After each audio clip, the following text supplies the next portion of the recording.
The best comes without warning. The silence of the mountains seemed eternal. That hidden valley, shrouded in morning mist and embraced by the cold evening air, was home to Master Daisetsu, an elderly Zen teacher known for his serenity and words that, without adornment, revealed the truth as clearly as water reflects the face of one who peers into it.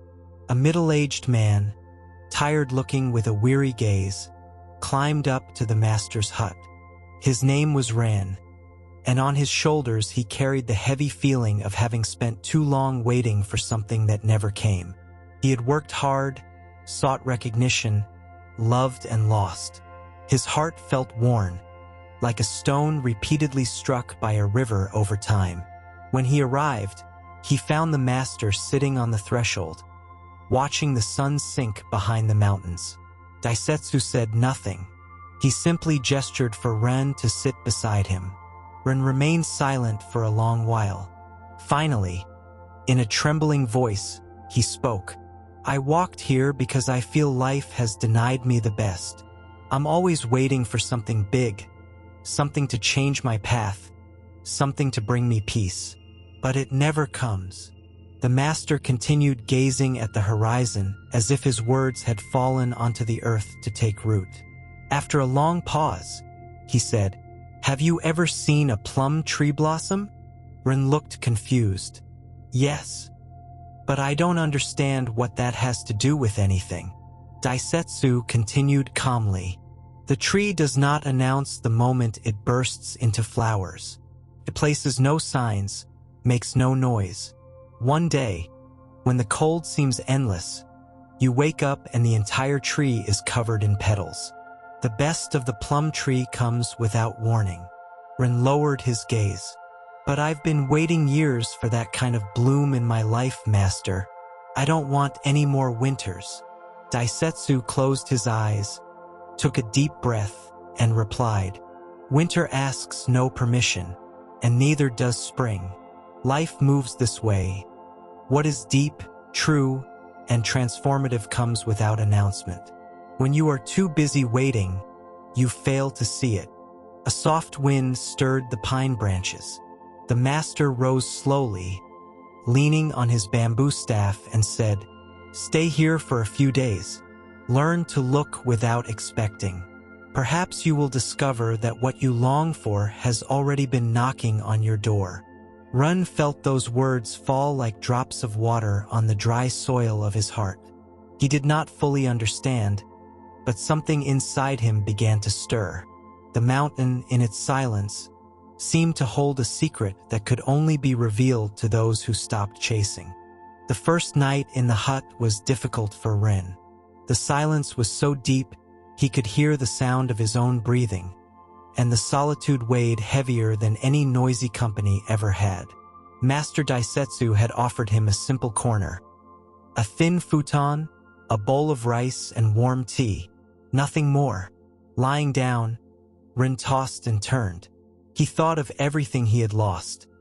A failed business, a love that had left, friendships that had faded over time. Each memory felt like a stone, pressing on his mind. Before sleep could claim him, he heard the creak of wood. The master was still outside, beneath the moonlight. Curiosity stirred. Ren rose quietly and approached. "Why aren't you sleeping, master?" he asked timidly. Daisetsu looked at him calmly, as if he had been waiting for that question. "The moon is beautiful tonight. Why sleep when the sky offers so much?" Ren, exhausted, sighed. "I just want peace, master. I am always waiting for the moment when everything falls into place. I've worked, I've struggled, I've waited, but it feels like life turns its back on me." The master smiled faintly and pointed to the sky. "Do you see that moon? No one awaited it anxiously, yet it rose. It does not depend on your desire or your waiting. What is best in life works the same way. It arrives when one opens the heart to receive it." Ren frowned. "But what if it never comes? What if I die waiting?" Daisetsu was silent for a long moment. Then he picked up a twig from the ground and tossed it into the air. The branch landed among the shadows. "Did you see it fall?" he asked. "Yes." "Did you know where it would land?" Ren shook his head. "No. Such is life. Such are encounters, opportunities, and change. The best always carries mystery. It appears without announcement. If you spend life staring at the horizon, waiting for destiny to call your name, you will miss the dance of branches falling all around you." A stronger wind blew, and Ren shivered, yet a strange sense of openness filled him. His thoughts felt lighter, as if a weight had lifted. The master stood, looked at him with tenderness, and said, "Tomorrow we will go to the river. Perhaps there you will understand a little more." Ren felt a curiosity he hadn't known in years. Not anxious, not desperate, but calm, like a child about to discover something new. Dawn arrived with the song of birds that Ren did not remember ever hearing in the city. The crisp mountain air seemed to cleanse not only his lungs but also his thoughts. Master Daisetsu was already awake, quietly preparing tea, each movement, pouring water, lifting the kettle, watching the steam rise, performed as if it were sacred. "Today we will go to the river," he said calmly as he handed Ren a cup of tea. Ren nodded, and without fully understanding why, he accepted it with respect. They walked together along a narrow trail lined with trees. The ground was damp, covered in fallen leaves. The master moved slowly, each step deliberate, as if every movement held the same significance as the destination they were approaching. Ren, on the other hand, grew impatient. "Are we there yet?" he asked after some time. Daisetsu looked at him and smiled. "It is always far for those who chase time, but for those who observe, the path is never too long." When they reached the river, Ren was struck by its beauty. The water rushed over rocks, forming white foam, and there was a constant murmur, like an ancient song. The master sat by the riverbank and gestured toward the flowing water. "Look at the river. Do you notice anything?" Ren watched for a few moments. "It is strong, constant, never stopping." "Such is life," Daisetsu said. "The river does not ask permission to flow, does not apologize for changing its course, does not announce when it will bypass a stone. It simply moves." Ren frowned. "I have tried to go with the flow, master, but I always hit obstacles. I always expect something to make me feel complete." The master picked up a stone from the ground and tossed it into the water. The current carried it effortlessly. "The river does not wait for anything. Yet is it not beautiful? Does it not astonish you without warning?" Ren fell silent. He observed how the water formed whirlpools, how it reflected sunlight in unexpected flashes. In that moment, he realized he was seeing something he had never sought but that filled him with calm. The master continued, "Life does not owe you anything. What you seek with such urgency often hides in places you never look. The best appears not because you chase it, but when you learn to truly see." Ren closed his eyes. For the first time in years, he did not ask for anything. He did not expect anything. And in that absence of desire, he felt a slight relief, a breeze in his soul he could not explain. The sun climbed higher, bathing the river in a golden glow. Ren remained seated, watching the currents twist and turn. Water never the same, yet always the river. Something inside him began to shift, as if an invisible door had opened. The master Daisetsu picked up another stone, held it for a moment, then placed it gently in the water. The current swirled around it, carrying it along effortlessly. "See how it flows," he said. "The stone does not stop the river. It only transforms it." Ren nodded, a spark of understanding flickering. "So, obstacles are part of the path?" The master looked at him with calm clarity. Obstacles are not walls. They are teachers in disguise. They arrive unannounced, just like spring, like the moon, like love itself. What you call a problem is often the seed of your awakening. Run recalled his failed business, lost love, the nights he thought everything was over. A pang of sorrow ran through him. But Master, if that is true, why does it feel like life takes away everything I love? Daisetsu closed his eyes and breathed deeply. Who said that what you lose was not exactly what was clearing the way for what is to come? When a tree sheds its leaves in autumn, do you think it suffers? It knows that without this letting go, spring would not arrive. Ren remained quiet, looking at the river with new attention, searching for a reflection of his own losses. He suddenly understood that each strike of the water against the rocks produced a unique sound, a melody that could not exist without those very stones. The Master, noticing the mix of doubt and hope in Ren's eyes, added, "Life never warns. One day you lose everything. Another day you find everything. What matters is not what comes or goes, but the openness you maintain in your heart." Ren took a deep breath. Something inside him, like a chain that had bound him for years, began to loosen. For the first time, he looked at the sky without wondering what would happen next. He simply observed. Days passed quietly. Ren stayed in the Master's hut, helping with small daily tasks. Chopping firewood, heating water, sweeping the floor covered in fallen leaves. There were no luxuries, no distractions, only the simplicity of life. Each day, the Master led him to a different place.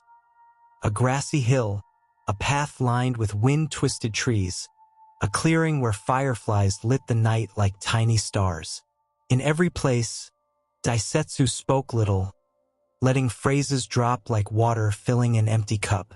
"The bamboo grows in silence," he said one afternoon as they walked among tall green stalks. "No one applauds it as it stretches toward the sky. Yet one day, when you least expect it, it towers above you." Life works the same way. The best matures in secret. At first, Ren found this idea almost too simple, even naive. But the longer he stayed, the more he realized that simplicity held a strength he had never understood.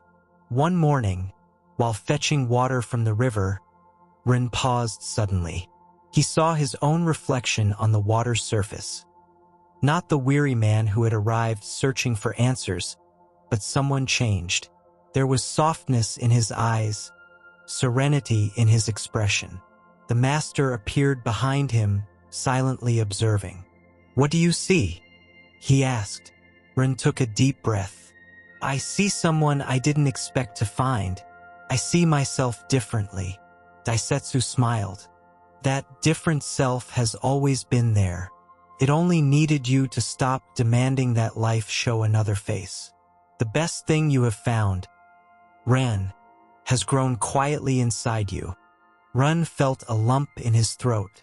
For so long, he had expected the best to come from outside. From wealth, from a person, from a brilliant destiny. Now he understood that the best had arrived without warning, silently, in the form of his own inner peace.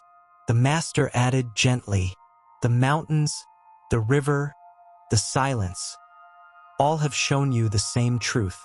The best does not come with announcements. It appears suddenly, like the song of a bird in the quiet, like the unexpected smile of a child, like your own reflection revealed." Ren closed his eyes. Tears fell softly, not of pain, but of gratitude. Daisetsu watched in silence, and after a long pause, said firmly, "You are ready to return to your life, Ren. What you have learned here is not to keep in the mountains, but to live in the world." Ren looked surprised. "Return? Already?" The Master nodded. "The best has already come to you, Ren. It did not need to announce itself. Now you just need to walk with it in your heart." Ren understood. The mountain had given him what he sought. Not a loud miracle, but the silent peace of being alive in the present moment. That afternoon, Master Daisetsu led Ren to a small wooden bridge crossing the same river they had visited days before. The water was calmer now, reflecting the golden sunlight like a mirror. The master stopped in the middle of the bridge and asked, "Ren, tell me, what do you expect from life now?" Ren looked down at the flowing water, taking his time before answering. "Before, I expected life to bring me something great, something that would change everything. Today, I just hope to be at peace with whatever comes." The master nodded, as if this answer confirmed something he had been waiting for. When one stops chasing destiny, destiny itself begins to walk toward them. Ren frowned. "What do you mean, master?" Daisetsu leaned on the railing and gazed at the horizon. "The best in your life will not be something you pursue, Ren. It will be something that, one day without warning, reaches you. Like a sudden breeze, like unexpected rain, like the smile of a stranger in a dark moment." Ren lowered his gaze. Deep inside, these words pierced him. He recalled all the suffering he had endured waiting for an eternal love, wealth, recognition. And now he understood that his anxiety had never been caused by the absence of these things, but by clinging to them as a condition for feeling alive. The master added quietly, almost speaking to the river itself, "Life does not give warnings. One day you lose everything, one day you gain everything. What matters is not what comes or goes, but the openness you maintain within your heart." Ren inhaled deeply. Something inside him, like a chain that had bound him for years, began to loosen. For the first time, he looked at the sky without wondering what would happen next. He simply observed. Days turned into weeks. Ren no longer counted time. The anxiety that had accompanied him for years seemed to dissolve slowly, like snow melting under the sun. Every morning, he accompanied the master in lighting the fire and preparing tea. Every afternoon, they walked the mountain trails. Every night, the silence of the stars enveloped him with a calm he had never known. One morning, while gathering water from the river, Ren stopped suddenly. He saw his own reflection in the surface. Not the weary man who had arrived searching for answers, but someone different. There was gentleness in his eyes, serenity in his expression. The master appeared behind him, as if watching from a distance. "What do you see?" he asked. Ren took a deep breath. "I see someone I didn't expect to find. I see myself changed." Daisetsu smiled. That changed self was always there. It only needed you to stop demanding life show another face. The best thing you have found, Ren, has grown quietly within you. Ren felt a lump in his throat. For so long, he had expected the best to come from outside, from wealth, from people, from destiny. Now he understood that the best had arrived without warning, silently, in the form of his own inner transformation. The master added, "The mountains, the river, the silence, all have shown you the same truth. The best does not come announced. It appears suddenly, like the song of a bird in the quiet, like the smile of a child, like your own reflection revealed." Ren closed his eyes. Tears ran down his cheeks, not from pain, but from gratitude. Daisetsu observed in silence, and after a long pause, said firmly, "You are ready to return to your life, Ren. What you have learned here is not to keep in the mountains, but to carry it into the world." Ren looked surprised. "Return? Already?" The master nodded. "The best has already come to you, Ren. It did not need to announce itself. Now you just need to walk with it in your heart." Ren understood. The mountain had given him what he had been searching for. Not a loud miracle, but the silent peace of living fully in the present moment. The morning of departure arrived. The valley was shrouded in a light mist, like a veil softening the forms of the landscape.